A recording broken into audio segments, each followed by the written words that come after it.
Magpapatuka muna tayo ng mga manok natin.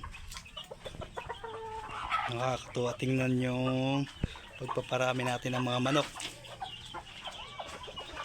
Meron tayong mga bagong pisa na naman. Ito ay 2-day old pa lang yung mga yan. Bagong pisa, 14 na, katuwa naman. Ito naman ay nasa 10 sila. Nasa 1 week na silang napisa. 2 weeks, mga ganun.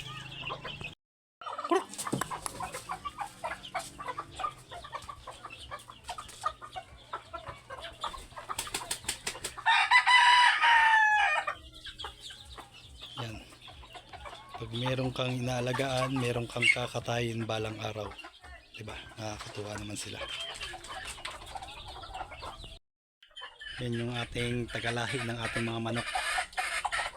Nakapanalo na ng isang beses. Walang sugat. Isa nating maliit na manok. Panalo na rin niya ng isa. Kakapanalo lang ng mga 3 days ago. Yan, may ano pa siya, may dugo pa sa paa. Makikita nyo. Kudlit lang, nasugatan lang ng konti sa paa. Walang tama din, maliban doon. Snappy. Bah, kulang na yung sisiw niya. 4 to, naging 3 na lang. Ano nangyari? Yung pinakawalan lang natin to. Hindi katulad ng iba na nakakulong kasi ay native lang siya.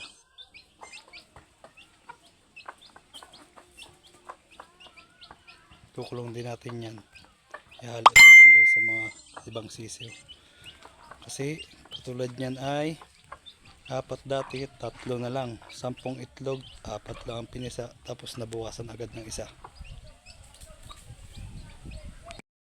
Yun na, kinulong na natin yung 3 na lang. At inilawan natin. Kasi ay tirahin na ng pusa, 3 na lang. Dating 4. Sayang naman. Mas ayusin pa natin yung bukas kasi hapon na. Yun lang guys, salamat. Yun, nakakatuwa naman, ang dami nila.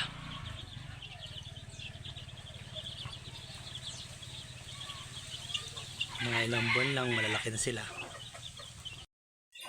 Meron pa rin nagalimlim guys.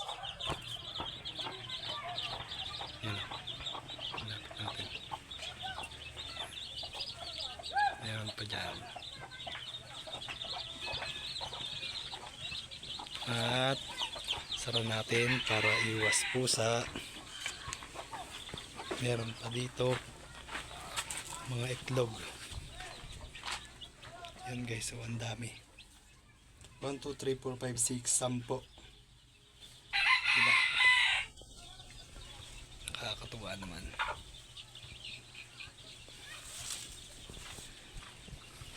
Ang bilis lang magpadami.